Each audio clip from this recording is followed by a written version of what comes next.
everybody. So today I wanted to cover a particular topic, one that's been all over Twitter as of late, and that would be sensitivity readers. Oh, sorry. Makes me want to vomit when I think about them. So this week we've seen a lot of people defending sensitivity readers and these, so-called editor groups or companies promoting sensitivity readers. Obviously you can tell that I don't agree with the idea, and I know a majority of indie creators do not either. And what was ironic about it is when I posted some responses to these posts and added some funny GIFs, people responded quite aggressively and in a non-sensitive way, which was really ironic, but I had fun calling that out. So for people that don't know what a sensitivity reader is, other than being a complete joke, but what they say they is somebody that will review a book and try to find anything that could be potentially racist or triggering or hard to cope with, which could be anything because it is a very subjective topic. Now, obviously anybody that has any real racism or inappropriate material, I guess you could say, which again is subjective, likely will get drowned out in the market, right? If you have someone using the N-word or things like that, it's going to get called out by readers, they're going to get bad reviews, they're not going to be successful. That's how the market works and how it should work. So what's happening are, these sensitivity reader groups, agents, and even publishing companies are trying to essentially trick your average person into thinking that, you won't be able to get published, or you may have issues if you don't have someone go through your material and make sure it's not triggering, or so on and so forth. And eventually, I don't think people are even going to be able to get traditionally published without a sensitivity reader. When I was naive, a couple of years ago, and was considering trying to get traditionally published, with some hopes that there are some untainted agents or publishers, I noticed a lot of the agencies were actually requesting that the material be sensitivity read prior to submission. And also publishers saying that they're going to have their editors sensitivity read the material. So I think a lot of people can see through the bullshit and see that it's just a way to censor, and it's a way to push their agenda, right? To be able to take parts of a story and modify it so that it pushes their message and their agenda. And as an indie creator myself that has invested a lot of money in this craft, I can tell you, first and foremost, that's not where you should be putting your money. We all know it's very expensive to get top-notch cover art, or it doesn't have to be, but you still need to invest several $100s, if not more, to get a good, piece of cover art. On top of that, you need a good editor. You can self-edit as many times as you want, but in reality, you need a solid editor to go through and make sure your grammar, sentence structure, making sure that you're showing, not telling, those things are covered, and that you have that polished manuscript at the end. And some people need help too with the world building and also the plot, storyline, etc. And that is, $1,000 to several $1,000s depending on the level of editing you're getting. And you're much better off spending that money on a real editor and a real cover artist than giving a sensitivity reader thousands of dollars when it's essentially a grift.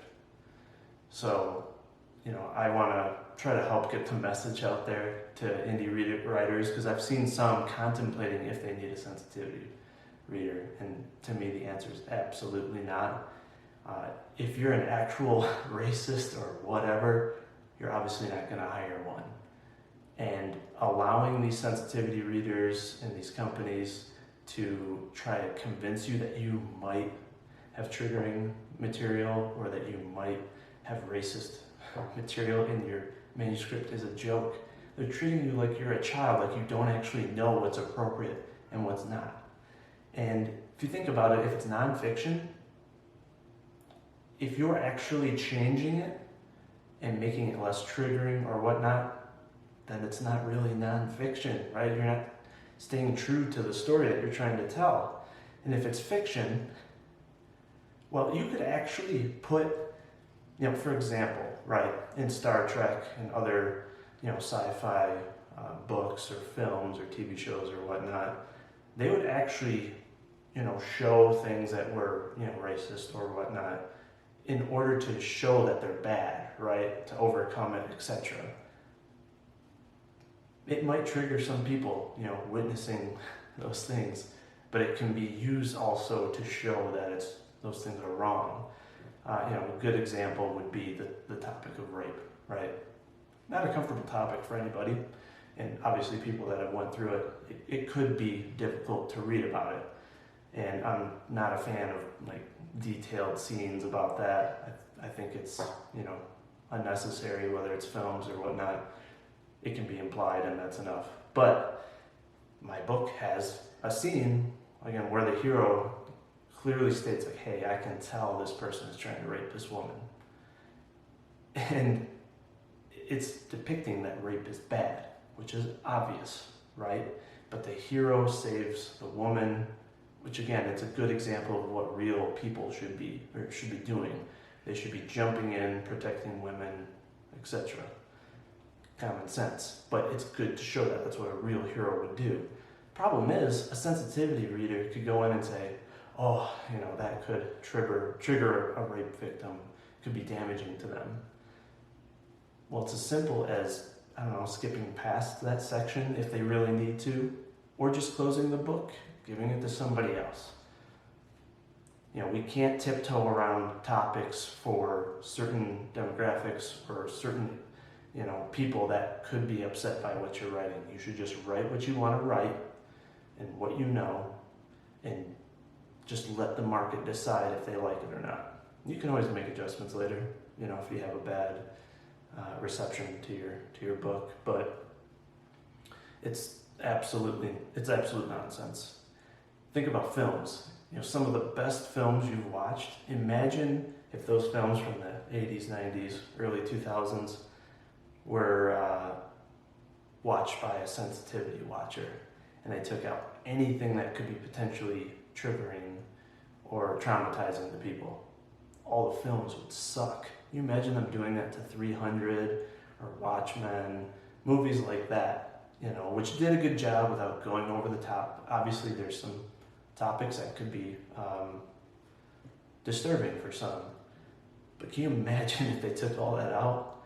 The films wouldn't make any money. No one would like it. It's the same thing with books. You can't remove, violence, blood, certain topics, especially in a superhero or vigilante novel. It's just not possible. No one would like your book if you did that. So, obviously the main thing here is just do some critical thinking, right? Realize that you're adult enough. You've been, your brain has been functioning for long enough to realize that you know what words mean. You know your intentions of the book, which is the biggest thing, right? It's what you're intending to provide for the audience in every scene, right? If your intentions are good, most likely, the reader's going to pick up on the same thing. And if they don't, then you have an issue with how you actually relate the message, which is a writing issue and where a real editor can help you. But worrying about, is that word going to bother someone, or is that scene going to bother someone, it's going to just leave you confused, and it's going to leave your manuscript scrambled, right? And then you're going to have a bad reception because people are going to have a hard time following what you're writing. So I hope more people will start to pick up on what these, sensitivity readers are trying to accomplish. And in my eyes, it's a grift for money, and it's a way for them to modify people's writings, to push their own agenda, and to change the landscape of publishing films and so on. And I think it's really damaging to the industry. It's damaging to people's wallets. Again, put your efforts and your money into your cover art and your editor. I'm telling you from experience, having a really good piece of cover art is going to go a lot further than removing a couple words or modifying some sentences to make sure some people aren't bothered by what you're writing. Because if you have a really cheap or AI or stock, cover art because you decided to spend your money in something that's not necessary, it's not going to be worth it because people won't buy it. So I hope I helped kind of explain my message on this. And if you follow me on Twitter, you're going to see a lot of posts this week with some pretty suitable gifts, like I said. And I wanted to go a little bit more into detail and hopefully help some people fend off this message that these sensitivity readers and their supporters are pushing. I truly do not think you need them. There are plenty of good editors out there that would catch something that could be, way out, in left field that would need to be adjusted.